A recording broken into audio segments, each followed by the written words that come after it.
સુરતના ઈચ્છાપુર વિસ્તારમાં ધોરણ 12 માં અભ્યાસ કરતી સગીરાને ઇન્સ્ટાગ્રામ મારફતે મિત્રતા કરી પ્રેમ જાળમાં ફસાવી લગ્નની લાલચ આપી તેના પર દુષ્કર્મ આચરવામાં આવ્યું હોવાનો બનાવ સામે આવ્યો છે. પોલીસે ફરિયાદના આધારે આરોપી મોહમ્મદ સાજિદ ઉર્ફે અહદ મોહમ્મદ જાવેદ પઠાણને ઝડપીને કાયદેસરની કાર્યવાહી શરૂ કરી છે.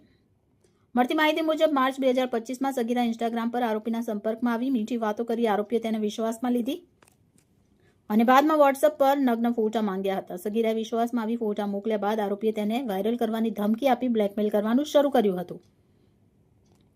આરોપી સગીરાને પાલ વિસ્તારની હોટલમાં લઈ ગયો, જ્યાં તેણે તેની ઈચ્છા વિરુદ્ધ બળજબરીથી શારીરિક સંબંધ બાંધ્યા હતા અને ઘટનાનો વિડીયો પણ બનાવ્યો હતો. ત્યારબાદ આ વિડીયો આધારે સતત સગીરાને ધમકાવી અને માનસિક ત્રાસ આપતો રહ્યો. આ સમગ્ર મામલો ત્યારે બહાર આવ્યો જ્યારે સગીરાના ભાઈએ તેનો મોબાઈલ તપાસ્યો હતો.